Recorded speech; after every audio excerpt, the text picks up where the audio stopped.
kwiga neza, kubaho neza n'iby'umwana w'umukiranutsi. Imigisha yo mu isi ni iy'abizera. Kubera iki? Ibiriho byose ni iby'Imana yacu. Ni igitangaza gukorera Satani cyangwa gukiranirwa dushaka ngo aduhe ibyo twarazwe. Ntabwo umuntu wiza ari umunyabwenge, mu mbabarire, simpinyuye amashuri yanyu, ahubwo muri abahanga ni mubyaza umusaruro ubumenyi mwiza. Umugisha w'ubukristo ntabwo ujya ku mupagani. Urakureba ukavuga ngo ntabwo njyayo.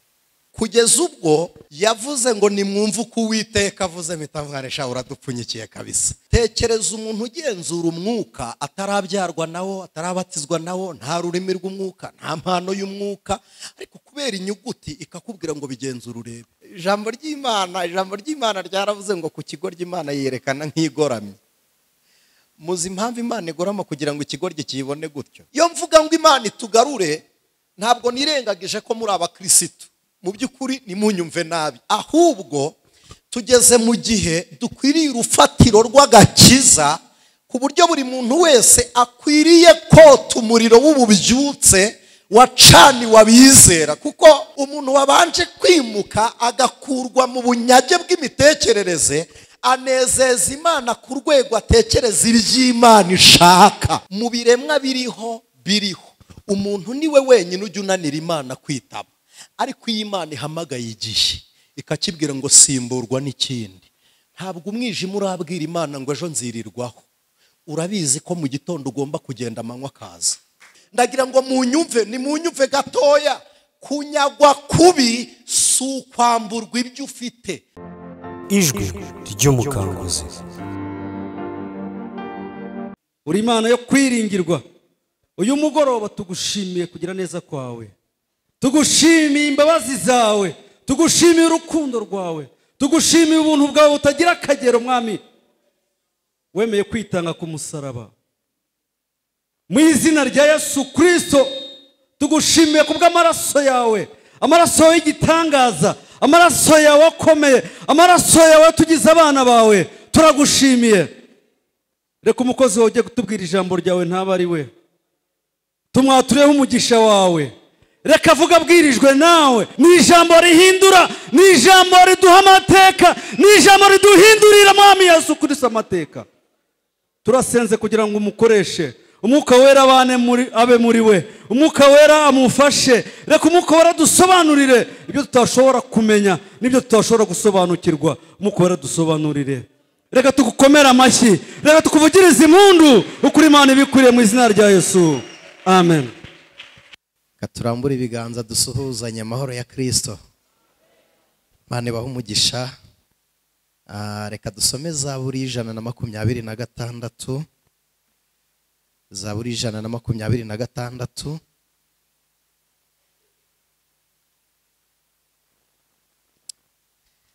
Zaburi 126 ifite imirongo 6 yonyine, ndumva twahasoma hose.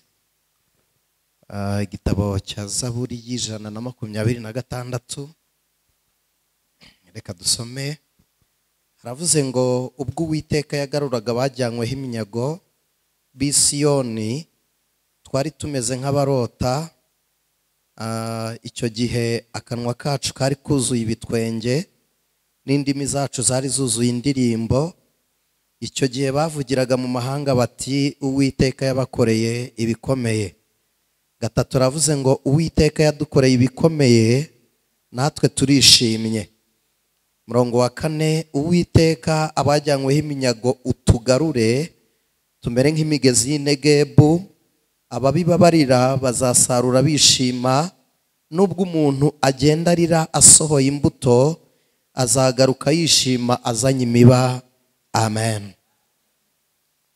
Ntabwo turi bujye kure y'insanganyamatsiko dufite, nubwo nshaka ko dukoresha kino cyanditswe, ariko kandi ntitwirengagiza aho turi mu gitabo cy'umuhanuzi Yeremiya, igice cya 29, havuga ngo nzi ibyo nibwira nzabagirira, ntabwo ari ibibi n'ibyiza. Ku murongo waho w'10 mu gice cya 29 cy'igitabo cy'umuhanuzi Yeremiya. Imana ishimwe. Abantu tutaziranye, nitwa Anicet Niyomugabo, ndi umukristo. John naravuze ngo ni umwana wa hano, numva nteye ishyari. Ariko buriya ni ishyari cyangwa ni ishyaka? Hari uburyo abantu bakuru bajya batubwira ngo ni ishyari ryiza. Sinzi impamvu tujya tugendera ku binyarwanda twumvisha, ariko ishyari ryiza ntiribaho, ahubwo ni ishyaka. Murakoze. John, Imana imuhe umugisha, nejejwe no kongera kumubona.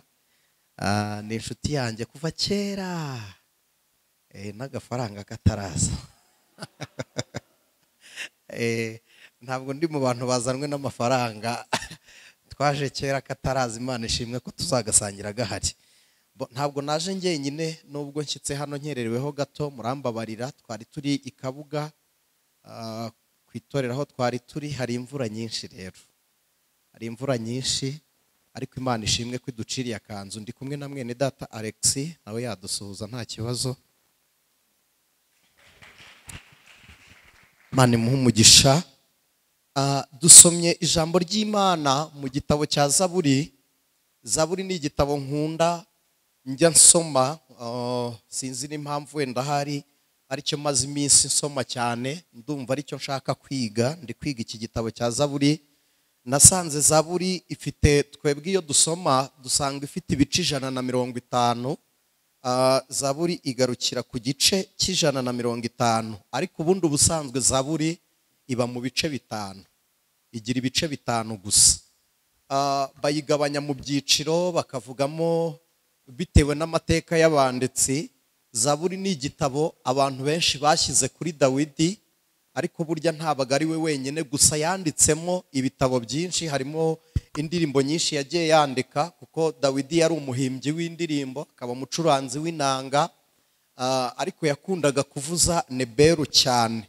Hanyuma Zaburi ni nyinshi tuzitirira Dawidi, ariko harimo Zaburi ya bene Kora, harimo Zaburi ya Mose, harimo n'iya Salomo. Ko igitabo gitangira muri Zaburi igice cya mbere ni Salomo wayibwiraga umwana we witwa Rehobowamu.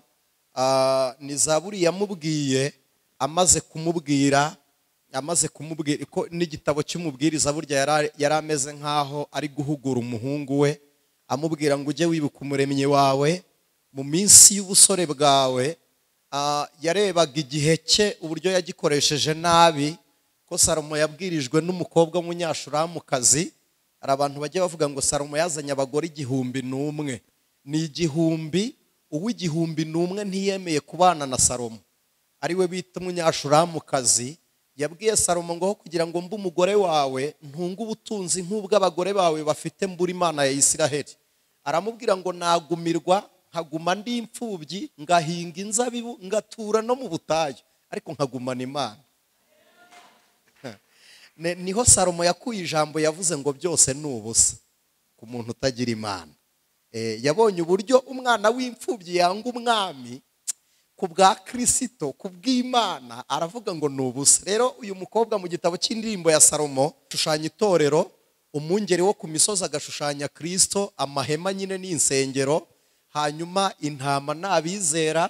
Salomo mu gitabo cy'indirimbo za Salomo, kuko yari afite abagore benshi kandi bazanye ibigirwamana byabo akabisenga, ashushanya Satani. Yasenze ibigirwamana by'abagore be, bituma Imana imubona ku rugero rwa Satani. Hanyuma inkuru zirimo mwumva ngo amajwi y'inyoni, inyoni zishushanya abahanuzi, impumuro z'indabyo ziba mu gitabo cya Salomo zigashushanya amasengesho y'abakiranutsi, aho mwumva ngo akabeho cyangwa bishushanya umwuka wera. Yagiye avuga ngo umuvumbi, ntimubizi se ko umuvumbi tuwuririmba tuwugereranya n'umwuka wera? Mwamutuvubira imvura iyo umugisha wawe hahoze hagurujosho, duha umuvumbi wa. Uwo muvumbi rero ni umwuka wera yari ari kuvuga. Kumwe umuvumbi ni igihe kiba kigoranye, Imana iduha umuvumbi w'umwuka wera. Iyo tuvuga umuvumbi mu buzima busanzwe, ni igihe haba haramutse nabi ku buryo umuntu atareba n'umuntu uri muri 3 metero. Kuvuga rero ngo ni umuvumbi w'umwuka wera, ni igihe umwuka adutosa umwuka akaba rwose yamiramije, reka mvuge muri icyo kinyarwanda, yadutwikiriye yaganje. Rero yabyitiranyije n'umuvumbi, yandikira Rehobowamu aramubwira ngo mwana wanjye, nkurikije uko nabibonye ndi umusore, ni nkaho yakamubwiye ngo iyo nza kuba ameze nk'uko umeze nari gusubira inyuma nkubaha Imana. Aramubwira ngo ariko wowe ujye wubaha umuremyi wawe iminsi y'ubusore bwawe, iminsi mibi itaraza, igiti cy'umurunzi kitararabya. Si ibyo nshaka kuvugaho, ariko yamubwiye amagambo akomeye. Aramubwira ngo urwabya rutaramenekera ku iriba, abarungurukira mu madirishya batarahuma. Yavugaga amaso, intwari zitarunama. Intwari burya yavugaga ibitugu, kuko niho hantu umuntu agira hikorera ibiro byinshi. Nicyo yizi intwari zitarunama, kuko ibitugu umuzigo utashyira ku mutwe utera ibitugu ukagenda. Aravuga ngo uruti rw'umurunzi rutararabya. Aravuga ngo bijye bigutera kubaha umuremyi wawe iminsi mibi itaraza. Kandi Salomo yageze mu minsi mibi, ko nawe yarahangayitse. Nubwo yari umutunzi, yigeze ahangayikishwa n'abagore b'abanyamahanga. Abyuka mu gitondo avuga ngo umugore mubi ameze nk'impeta y'izahabu bakwikiye mu zuru ry'ingurube. Aravuga ngo kandi ameze nk'ikimungu kimunga amagufwa. Hirya avuga undi murongo, aravuga ngo umugore mwiza ameze nk'ibuye ry'igiciro cyinshi ryitwa marijani. Ngo ntasigana n'abajabe, ngo abyuka mu gitondo kare ashaka ibyo gutunga urugo rwe, adasiganye n'abaja. Imana ishimwe. Rero ndagira ngo twifashishe amagambo tumaze iminsi tubana dusangira. Twifashishe ayo magambo tuvuge ngo Uwiteka tugarure, Uwiteka tugarure, Imana itugarure. Tumaze iminsi dusoma inyagwa ry'Abisiraheli, banyagwa bakajyanwa mu gihugu cya Babuloni. Babuloni twarabibonye, isobanura irembo ry'Imana nyinshi. Kandi Babuloni ya none iriho, ni isi ya none.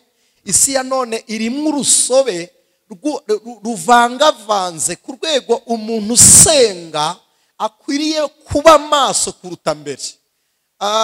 Nababwiye ikintu cyantangaje. Abisiraheli bahuye nacyo kibi kuruta ibindi bamaze kunyagirwa muri Babuloni. Bahuye n'ikibazo cy'abahanuzi b'ibinyoma ariko b'Abisiraheli.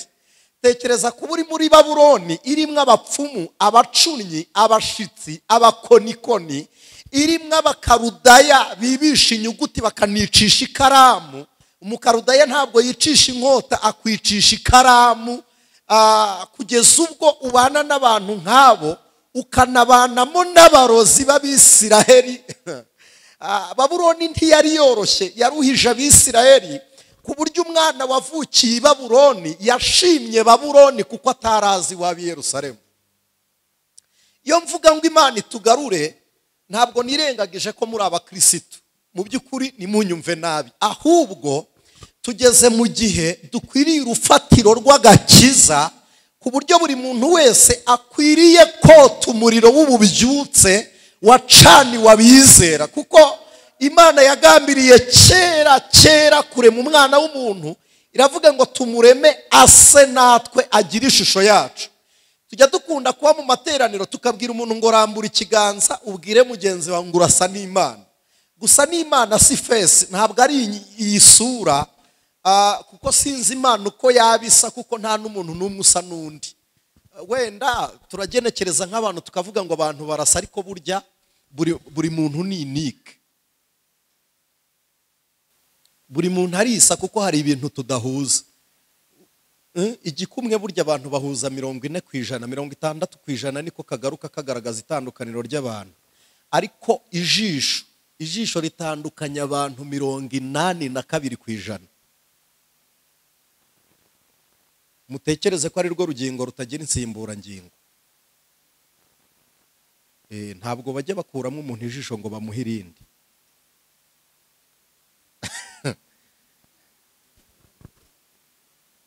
Mbabwira ikindi gitangaje ku jisho, ni rwo rugingo rubaho mbere y'umuntu.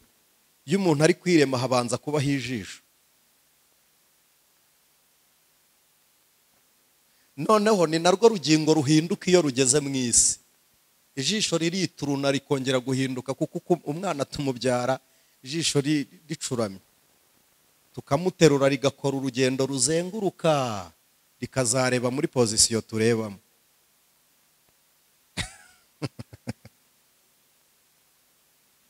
Murakoze.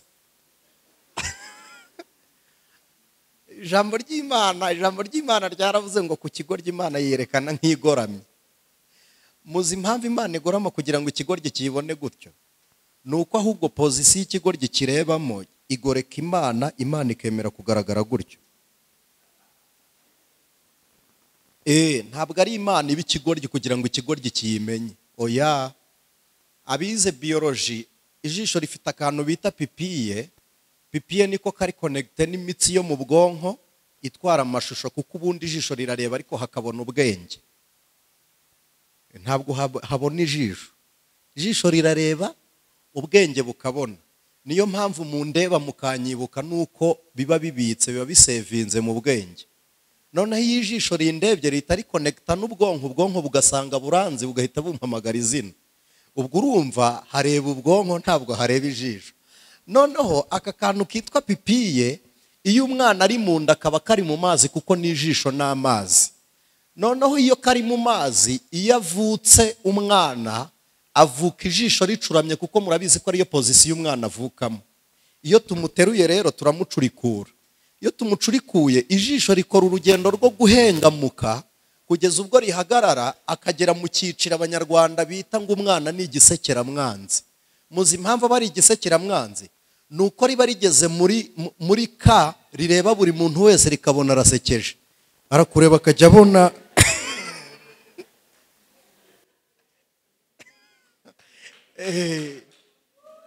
noneho no mu buryo bw'umwuka dufite abakirisito batarakura ngo ijisho rirebe muri pozisiyo yaryo.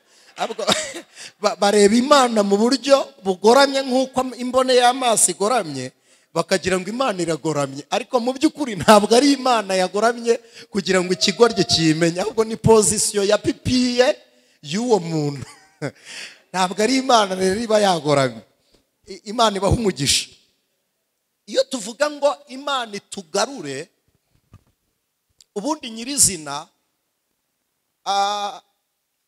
intego y'umuntu nicyo gisobanuro cy'urugendo rwe. Munyumve wenda nsore, ntabwo ntinda, sinshaka kurambirana. Intego y'umuntu mu nzira nicyo gisobanuro cy'urugendo rw'umuntu, kuko umuntu ntashyika iyo asoje urugendo. Ntabwo ariko fiziki ivuga. Fiziki tubwira ko umuntu ashyika ari uko atangiye, kuko twebwe tujya aho ibitekerezo byacu byageze. Ndabizi muraza kunyumva. Tujya aho ibitekerezo byacu byageze. Mu buryo bwa Bibiliya iratubwira ngo aho ubutunzi bw'umuntu buri niho n'umutima uba. Kandi Bibiliya ivuze umutima ntabwo ibivuze iyi nyama iyungurura amaraso, oya, ibivuze imigambi n'imitekerereze. Nicyo Bibiliya yita umutima. Rero kubabwira ngo Uwiteka tugarure, Imana ishimwe, nuko tuzi imbere y'Imana dusabisha imitekerereze yacu, bigatuma tuba kure y'imitekerereze y'Imana. Kuko kugambirira k'umuntu iteka ryose ni biri oriyante ku mubiri. Ni ibintu byinaha, ni ibintu bigarukira hano gusa. Iyo umuntu kugambirira kwe biri kuri we, biri oriyante kuri we, biroroshye kugwa ashukishijwe bimwe akeneye. Niyo mpamvu isi tubona byoroheje, kuko ibyo tuyishakamo bisa n'ibyayo, nyamara n'ibyo twarazwe. Noneho isi dushukisha ibyo tuyikeneyemo, ikatuboha, bigatuma twima Imana igihe cyo gusenga. Ndababwiye umugabo nakunze, Ezira bageze muri Babuloni yarabarebye aravuga ngo abana bavutse bakavukira muri Babuloni ntabwo bazapfa kumenya amateka y'Imana y'i Yerusalemu. Afata igitabo cy'amategeko akajya azenguruka aganiriza abana b'i Babuloni ababwira amateka y'Imana y'i Yerusalemu. yarangiza akabajyana akabasurisha inanga zimanitse ku migezi ya Ebali, akababwira ngo ziriya nanga mubona zimanitse nizo twamanitse kuko hano hataba intebe ya Mesiya, atari ku Yerusalemu hari intebe. Ntabwo twaririmbira hatari intebe y'Imana. Aravuga ati kandi ikindi cya kabiri, Yerusalemu hari ahera hahera, ariko hano ntahahari ntitwaharirimbira. Agenda abigisha kwera kw'Imana. Abana b'Abayuda baba muri Babuloni ariko ubwenge bubi Yerusalemu. Haleluya! Imitekerereze yabo, umubiri uba muri Babuloni ariko imitekerereze iri Yerusalemu. Daniyeli yakinguye amadirishya areba Yerusalemu, aravuga ngo izuba ryo gukiranuka riracyarasa rituruka iwacu. Akarikingura agasenga gatatu ku munsi, ku buryo Daniyeli yimuye Imana mu rusengero rw'i Yerusalemu, arayizana yituza mu mutima we, uburyo bwatumye Imana imwishimira, arya ingoma zose. Umuntu wabanje kwimuka agakurwa mu bunyage bw'imitekerereze, anezeza Imana ku rwego atekereza iry'Imana ishaka. Imana ishimwe. Ejo narabibabwiye, iyo umuntu ari gusenga ashaka impinduka ziturutse mu masengesho yasenze, mbere yo guhindura ibyo urimo ubanza impinduka kuri wowe. Iyo umuntu atarahinduka ntahindura. Mu bintu byose Imana yaremye bigoranye kumva no kwitaba ijwi ry'Uwiteka harimo umuntu. Mu biremwa biriho umuntu niwe wenyine ujya unanira Imana kwitaba. Ariko iyo Imana ihamagaye igihe ikakibwira ngo simburwa n'ikindi, ntabwo umwijima urabwira Imana ngo ejo nzirirwaho. Urabizi ko mu gitondo ugomba kugenda amanywa akaza.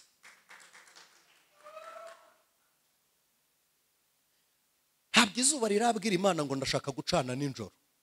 Rirabizi ko wari umurimo w'ukwezi. Ukwezi ntikurabwira Imana ngo mbabarira nake ku manywa. Ntabwo bivamo. Nibi mwitubwira kabiri, Abanyafurika twaragowe. Batubekesha ibintu twitubwira kabiri, ni igihe kiba cyaguye mu cyo twita equinoxe, mu Kinyarwanda babyita inzora. N'abantu bakuru, ubwo nabwo bakuru bagakura no mu bitabo. Ntabwo ari buri muntu wese upfa kubimenya. Ni igihe kiba kimeze nk'ihangana, icyo twita systeme muri physique cyangwa muri astronomy. Systeme ni imibumbe y'inyenyeri cyangwa se ihuriro ry'inyenyeri. Ziba zahuriye hamwe, noneho imirasire y'inyenyeri igahura n'imirasire y'izuba, noneho izuba rikamera nk'irikora sirikwi ku kwezi. Kandi ibyo bintu biri spirituwe Roma, mutagira ngo ni ibintu bipfa kuza gutyo gusa. Imana iteka ryose iteza ubwira kabiri kugira ngo ivangavange siyansi. Niba ari ikintu Imana irwanya mu isi, kikaba n'ikintu Imana ikoresha kugira ngo tumenye, mu mbabarire, ni siyansi. Niba ari ikintu gisenya Imana ariko kivuga Imana, ni siyansi. Tekereza ko fizike ni igisobanuro cy'ikisi. Ni ukuvuga ngo ni ibitaboneka bishyizwe mu ishusho y'ibigaragara, sibyo? Tukabigaragaza muri ubwo buryo. Fizike ntiyemera umwuka wera, ariko fizike imbaraga zayo ni mu mwuka. Noneho njye biriya bintu biranamvanga. Uburyo bahakana umwuka, noneho bagafata umwuka usanzwe uriho ukaba ari buterura indege. Kandi uwo mwuka batubwira ko utagaragara, bakawupima mu biro, bakatubwira uburemere bwawo. Abantu mufite imodokari ntimubizi, ntihari igihe ugenda ukabwira umuntu ngo nshyiriramo ibiro 2. Ibiro 2 by'umwuka, ipine turipima mu biro by'umwuka, uramubwira uti ndebera unshiriramo nk'inusu. Tishiriramo nk'akanusu. Nuko umwuka umera nyine, indege ikaguruka ari umwuka uyiteruye muri aero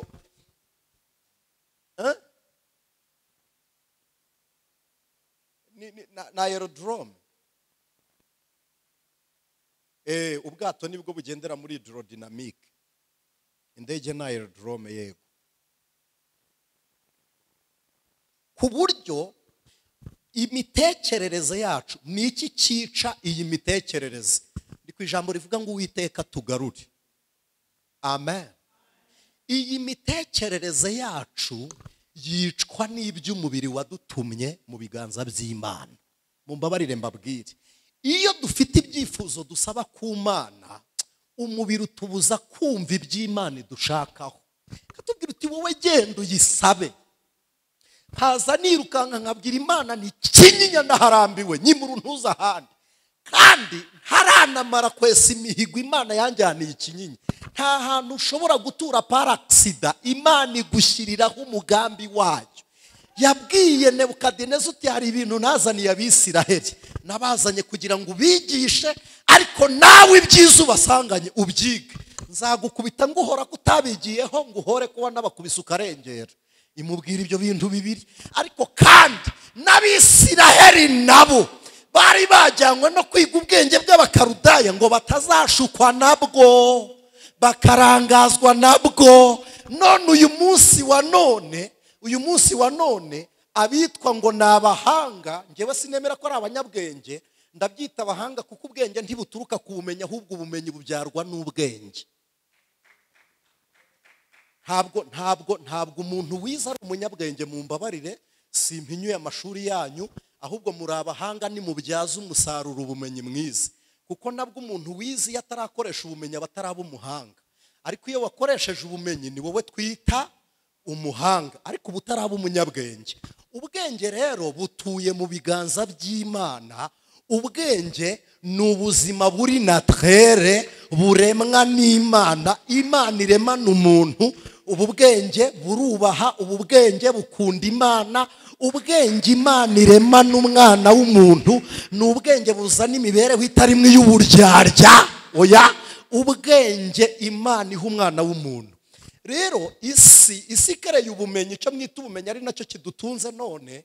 Imana ishimwe, ari nacyo kidutunze none. Bwari uburyo buri koronike bw'urukoroni, kuko kutwigisha indimi ntabwo ari ukugira ngo tubeho, ni ukugira ngo badukoreshe ku buryo twumvikana nabo. Yes, nicyo ibyo byabereyeho. Ariko uyu mwanya nibyo byabaye impamvu yo guhakana imvugo y'Imana, tukayigenzuza inyuguti. Nigeze njya muri university imwe bantumiye kwigishayo, nsanga bateguye teme ivuga ngo ni gute ngo umuntu yabana n'Imana ngo agakora n'ibindi bisanzwe nta kibangamiye ikindi. Aba bantu bari bavunitse mu mitekerereze kubyumva. Kubaho mu buzima ucuruza ntibibangamira Imana, noneho n'Imana ntibangamira ubucuruzi.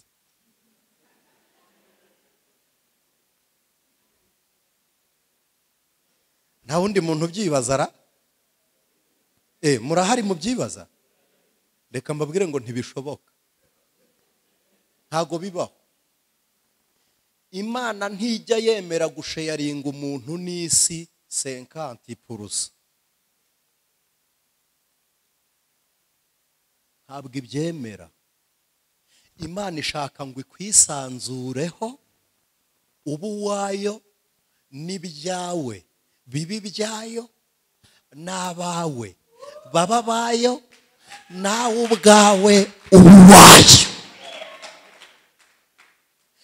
Ikintu cya mbere cyirukana Imana ku muntu ni umubare n'inote.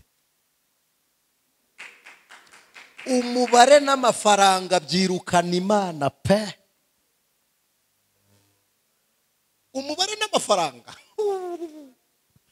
byirukana Imana ku buryo ubwiriza abantu bari mu rusengero baje bizanye, ugasanga ari mu mpaka, ntashaka kumva, kandi yaje aricyo kimugenza mu by'ukuri. Ariko akavuga ati reka ta, ibi simbyumva, kandi ari kugenzuza inyuguti y'Ibutare na hano hirya muri Christo na hano muri aho hafi gusa tu, aha hafi hano, ugasanga nizo nyuguti ari kugenzuza ijambo ry'Imana. Akavuga ati ariko ibi bintu ntabwo bihura. Ntabwo nababwiye ngera mu rusengero bwa mbere bararirimbye buzura umwuka wera, bavuga ururimi rw'umwuka nkajya kurusobanuza izonzi. Yavuga ngo wi, nkumva koko ni agafaransa.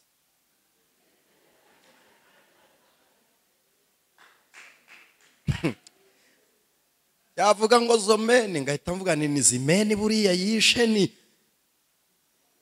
Kugeza ubwo yavuze ngo nimwumve uko Uwiteka avuze, mpita mvuga nesha uradupfunyikiye kabisa.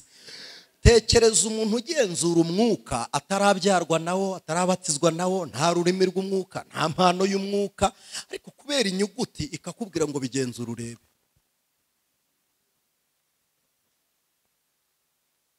Ntabwo bihura, ntabwo bivamo. Yeremiya ikintu namukundiye, ikintu namukundiye, yarahagararaga akavuga ngo ubwo muri abahanga, reka nkoresha ibimenyetso, agahanura. Yarangazaga imiryango y'i Yerusalemu, akajya imbere y'abakumiriza akavuga ngo nimurangaze amarembo, niko Uwiteka ambwiye. Bakarangaza amarembo, agahita afata ibiti by'imbago akabyambara, agahita avuga ngo babinjiriye nk'aho mudahari. Anyuze muri rya rembo arangaje ngo bazasanga ingabo zanyu zisinziriye nk'uko musinziriye. Bakavuga ati ariko waravangiwe, turasinziriye utubwiye ngo nidufungure amarembo. Akababwira ngo kumubona binjiye ntawe ubatangira, niko Yerusalemu igiye kunyagwa. Kugeza ubwo ahagarara imbere y'umwami akavuga ati se wakemeye ukikorera uburetwa muri Babuloni, ko n'ubundi uzabukorayo ari hahandi. Iyoboka Babuloni hakiri kare. Ibi bintu rojikoma ntibivamo, ntabwo bivamo. Aravuga ngo ndabiza ababibabarira. Ababibabarira tugenda tubiba turi kurira, ariko nidutunda imiba tuzanezerwa. Imana ishimwe. Abarokore benshi bamaze kunyagwa amasezerano yo muri Kristo. Ndagira ngo munyumve gatoya. Kunyagwa kubi si ukwamburwa ibyo ufite. Kunyagwa kubi ni ukubuzwa kuba icyo uri cyo. Kunyagwa nabi si ugutwarwa imitungo. Kunyarwa nabi si ukubuzwa amazu n'amamodokari, ahubwo ni ukugutwara icyo uri cyo muri Kristo Yesu. Ukabaho ntacyo uri cyo ariko ufite ibyo uri byo. Noneho bituma dusigarana ibigwi by'imitungo kuruta impinduka z'ubukristo. Ugasanga turirata ibigwi bihuye n'iby'abandi.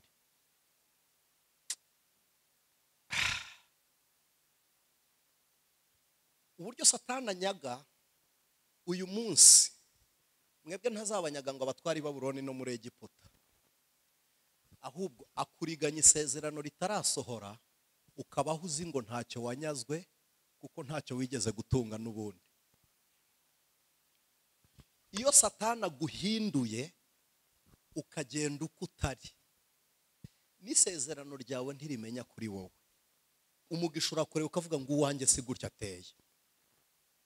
Umugisha w'ubukristo ntabwo ujya ku mupagani, urakureba ukavuga ngo ntabwo njyayo. Ubwo ni uburyo bwo kunyagwa butuma Satani akuzanira imyitwarire n'ingendo n'umwifato, akabakuriganyije icyo wagenewe kuba cyo, akakuriganya ingendo y'abizera, akakuriganya imiterere y'abizera, akakuriganya imitekerereze y'abizera, kandi ntashobora kukwambura imitekerereze ataguhaye iyindi. Akuriganya imitekerereze aguhaye ubundi buryo bwo gutekereza, akakuriganya impano aguhaye izindi. Twajyaga dukunda kubivuga n'umugani w'ikinyarwanda, twajyaga dukunda guca tukavuga ngo iyo ugiye kwaka umwana inuma, urabanza ukamuha ikibiribiri, yakigurutse akabona nacyo kiragurutse, akavuga uti burya nacyo kigenda nk'inuma, akagitwara cyo. Warangiza inuma ukayitwara, agasigarana ikibiribiri. Abakristo benshi banyagiwe mu byo birirwamo, banyagiwe mu byo batekereza, banyagiwe mu buryo bagenda, kuko ntibagenda nk'ab'umwami wacu Yesu Kristo. Uko kunyagwa kuduhejeje kuba mu bisi kandi ubundi tutarabisi. Yesu yaravuze ngo muri umudugudu wubatswe mu mpinga z'umusozi utabasha kwihishira. Aravuga ngo kandi muri umucyo w'isi. Haleluya. Aravuga ngo nta wakongeza itabaza ngo aritwikirize intonga, ngurikira mu gitereko cyaryo ukareka rikamurika. Itorero rya Kristo, mureke mbabwire, umuntu wizera yarazwe ubutware bwo mu ijuru no mu isi. Umuntu wizera mu isi agira imbaraga, agira imbaraga byanze iyo uri umwizera isi twarayirazwe ubuyobozi nubwo abizera ubutware nubwo abizera mushumba imigisha niyo abizera imigisha yo mu isi niyo abizera kubera iki ibiriho byose ni iby'Imana yacu ibiriho byose ni iby'Imana yacu ariko ni igitangaza gukorera satani cyangwa gukiranirwa dushaka ngo aduhe ibyo twarazwe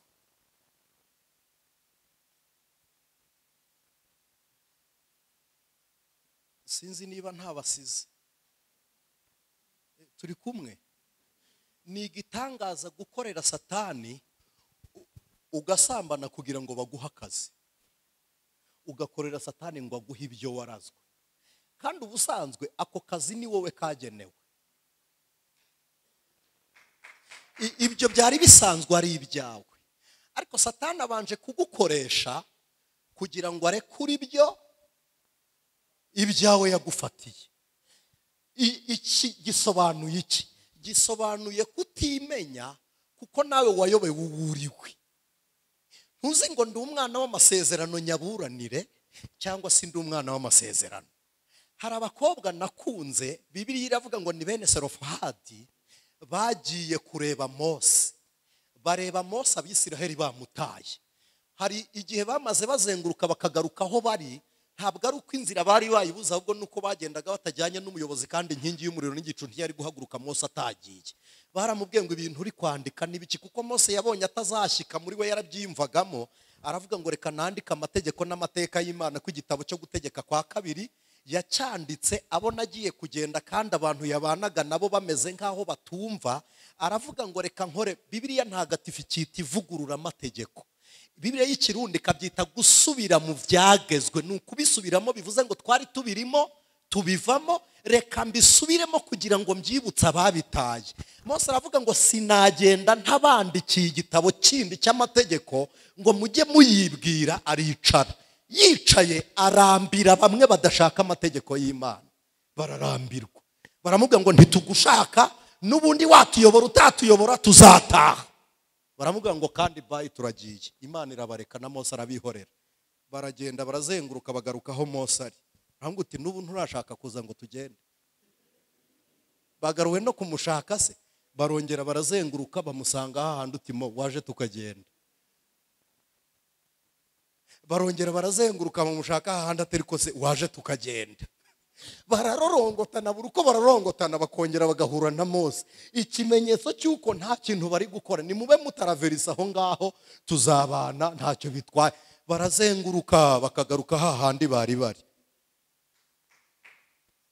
noneho bene Serofahadi bareba uruzerero rw'Abisiraheli bitandukanya nabo baravuga ngo ntidushaka kuraganwa n'inzererezi ntidushaka kuraganwa nabo begera Mose baramubwira ngo twebwe iki tubabaje si uko utari kuza ngo tugende ahubwo tubabajwe nuko data yapfuye tugasigara turi abakobwa kandi igihugu Uwiteka yatubwiye tuzakigeramo reba abantu basaba umugabane bari mu butayu basabira umugabane mu butayu kubera iki ntabwo banyazwe imitima yabo iri muri Yerusalemu nubwo bataragerayo kera baratashye bari muri gakondo zabo Imana ishimwe baravuga ngo tuzaragwa dute ko muraga abana b'abahungu kandi data akaba yarapfuye nta muhungu yasize Mose ajya imbere y'Uwiteka Imana iramubwira ngo naba nabo babonye ko bazashika ntibameze nk'abashaka gusubira mu gihugu cya Egiputa ubwo bakubwiye ngo bazashika bakizera iteka n'itegeko ryanjye uzabaha imirage nk'abandi bose Uwiteka tugarure aguhe kumenya uburenganzira bwawe ubuguhesha adahari Imana ikugarure iguhe kumenya kuragwa isezerano Imana ishimwe ibi ngibi abarokore mwirirwa mushaka abahanuzi ngo bababwire kuvugana n'Imana n'ibyo mu Kristo wese umuntu wese ukijijwe wizera biroroshye gusenga akavugana n'Imana ibyo muzererera ni ibyanyu. Imana ikugarure ku rufatiro, iguha ijwi ry'Imana. Umunyago wari warakunyaze, Imana yongere iwunyage, utahe muri Kristo Yesu harimo ubuturo. Imana yongere ikuzane, Imana yongere ikuzane. Izi nama tujya gusaba abanyamahanga hanze zahoze hano mu itorero ry'Imana. Amaboko tujya gusaba abantu bo hanze yahoze hano mu rusengero. Imana itunyagira abanyazwe yongere ibagarushe.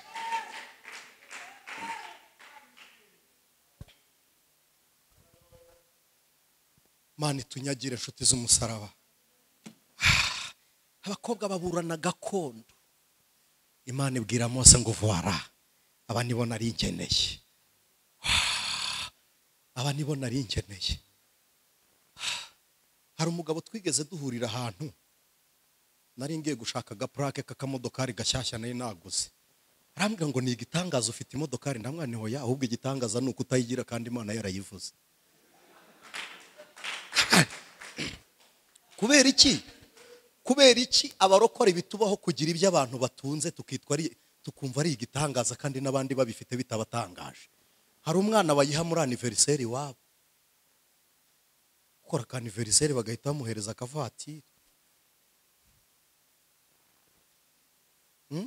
Hari umwana wigeze adusanga Igisenyi, n'umwana n'ukuri adusanga Igisenyi, twari tumaze iminsi dufite amahugurwa turi kumwe n'abandi bana benshi, harimo abana benshi b'abanyembaraga. Noneho ahantu twari turi ntabwo buri muntu wese yari yemerewe kuhagera, twari dufite abahungu bahagaze ku ruhande. Noneho aratureba aravuga ati hari ahantu nahanywera soda gute. Araza abwira uwari uhagaze ku ruhande, arambwira ngo nshaka kuvugisha uriya muntu. Araza arambwira ngo nshaka kuvugisha. Aravuga ngo mwareka nkicara hano kabishyurira ibyo kunywa byose mwanyweye. Hari abana bafite amafaranga nshuti yanjye, hari abana Araza aratubwira ngo mumaze iminsi ngahe hano se? Turamubwira uti ni iminsi ine. Ngo agafagitire kanye bakanshireho nta kibazo.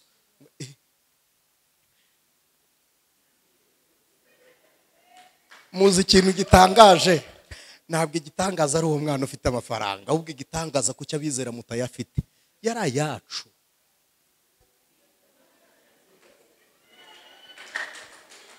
Yari ayacu. Yari ayacu.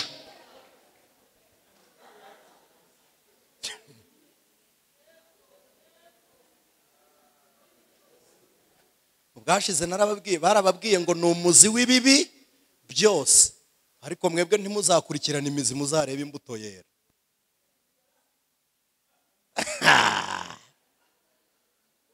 Imana itugarure kandi yongere itunyagire. Bibiliya yavuze ngo ababi babarira basarura bishimye.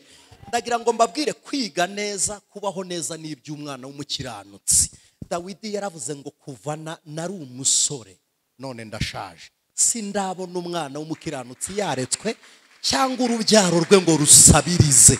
Ni isezerano ry'abizera, ariko kuko twanyazwe turumva atari ibyacu tukabituza kure. Ni ibyacu. Imana ikugarurire, Imana yongere inyage igarure.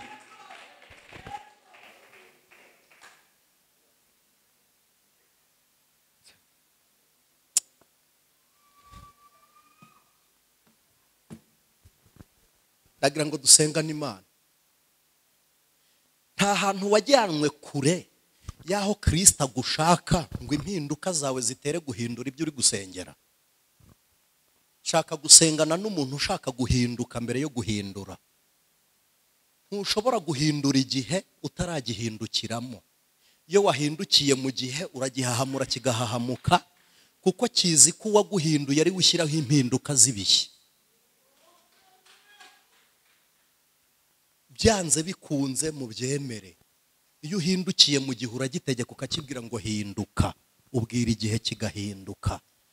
Nababwiye ukuntu nari ndwaye kanseri, njya kwigisha i Nyarugenge muri Ranchawa, mbwira Imana ntihuzaniye igitambo cy'umubiri uboze kuko ari wo mfite. Ndabwira nti umutima urawufite, ubugingo bundimo n'ubwawe. Ndabwira ntibijyange n'ibyawe. Nafashe initiative yo guha abantu batanze ntibanamenye ko mbahaye, nkareba umuntu ushonje ngahaha nkurikije ibyo najyana mu rugo, nkabwira umunyonzi ati genda ukomange hariya ubibahe kandi ntubabwire ubiguhaye.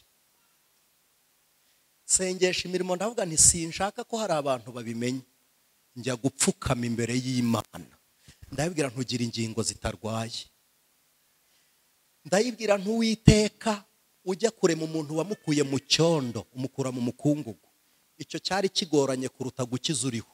Ndabibwira nti sinkubwiye kundema ni ugukosora akantu gatoya kangiritse konyine,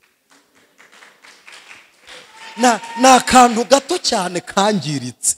Reka ibi bintu ni ibyacu, none se kuyibwira ngo ikuvura umugongo ni ukukurema se? Reka da, ni akantu gatoya izi gatekinikaho ikigendera, ni akantu gatoya ikoraho ikagasubiza mu mwanya wako ikigendera. Ibi ngibi dupfukama tukagorwa turi gusengera igishushanyo mbonera cy'urusengero ngo Imana iduhe amafaranga twubake, ni ukuri ibanze iguhe gushoboka abahari kuko ubushobozi burahari. Ahubwo nushoboka ukorera Imana. Hari abantu batazigera bakora ku rusengero kuko Imana yanenze ibyabo. Mu rusengero hari abantu bigira ntuza akavuga uti bisi nzabitanga agashyiramo umubare, wakagira ngo nuko yanze gukora kumba Imana yagaye ibyo afite, kavuga uti ntibizajya ku nzu yanjye kuko bitejejwe.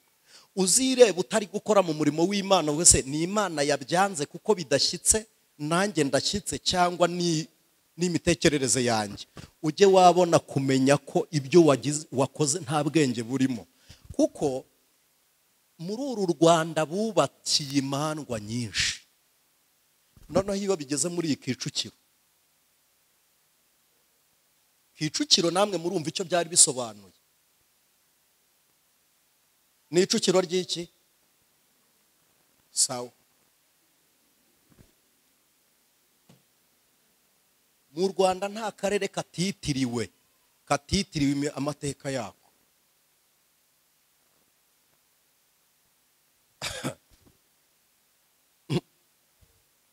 Bubakiye imandwa nyinshi, bubakira ibigirwamana byinshi.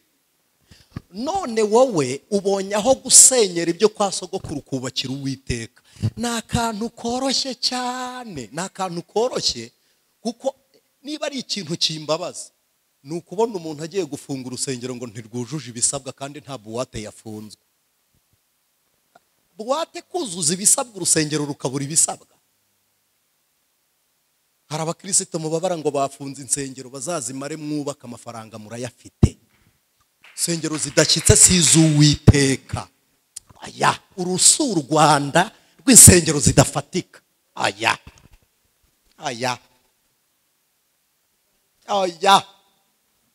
si Imana ikwiriye kuba mu ndaro n'Abanyarwanda twavuye muri nyakatsi. N'Abanyarwanda twavuye muri nyakatsi Imana si ikwiriye kubaho. Aya nukuri. Ahubwo Imana itugarure. Amazu meza yaray'Imana. Musome Bibiliya. Yerusalemu bubaka urusengero baravuze ngo murushyire ku nzira y'abatware. Ku rusengero rw'Uwiteka rwabaga rwubatswe iby'agaciro, ifeza n'izahabu byabaga biri mu rusengero rw'Imana. Imitako y'igiciro mu rusengero rw'Uwiteka. Abaruhuka bakajya mu rusengero rw'Imana, abanyacyubahiro mu rusengero rw'Imana. None uyu munsi gute se ari twe tunyagwa? Uwiteka yongera tugarure. Mana yongere itugarure, yongere itugarure. Mana yongere itugarure. Kwigeze twajya gusengana n'abantu ahantu, ntabwo mpavuga, twari kumwe n'abagabo bafite amafaranga kabisa, amafaranga kibabarirwa muri miliyoni, ntabwo bazibarirwamo. Barangije ubuyobozi bwite bwa leta budusanga ahantu turi gusenga, bafite kakanuze gapima amajwi, baravuga ngo mwasakuje. Ngaho nimusohoke. Dusohokana n'aba bagabo ndabatoranya kabisa, ndabatoranya mbashyira ku ruhande, ndababwira nti rero ntabwo bafunze uru rusengero ngo rufungwe. Ndababwira nti niyo homework Imana ibahaye. Ndababwira nti tekereza gufunga urusengero rw'Imana rusohotsemo bakarufungira ko rutujuje ibisabwa. Hari uburyo Imana itugayisha abantu. Umugabo arandeba arambwira se ushatse kuvuga iki? ndavuga nitekereza kuri butahi wawe ntihagire n'umunyerondo ukubwira ngo wikwinjira inzu ntiyuzuye ntabwo ifatika, ariko ukaba wari uri gusenga mu nzu y'umugabo uruta abandi bakakubwira ngo sohoka ntabwo ifatika. Mwana ubwo nta soni. Kandi twari twatwitse ama essence tujyayo, uti njyewe nahamagariwe hano bazaniye inshuti zanjye twitwaje angaheze, twari twitwaje ngo 800 ngo bwo kubatera inkunga ngo bubake. Ndambwa nti ndabizi neza ko twagiye muri hoteli tutabura kuyarya yangaye.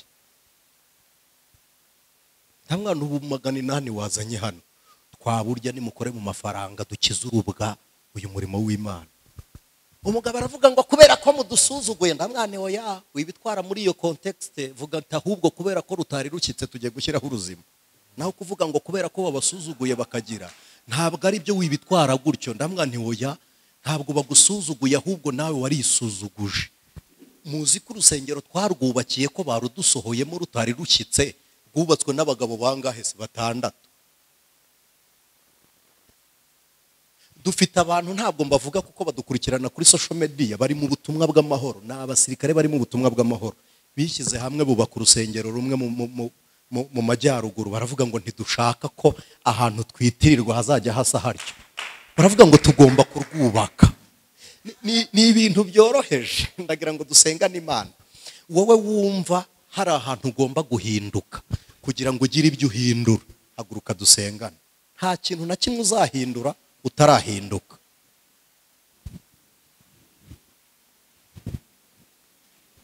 Muri mwe muhagaze, nshaka by'umwihariko gusengana n'umuntu. Abantu bari badukurikiye kuri social media, Imana ibaha umugisha. Ijwi ry'Umukanguzi.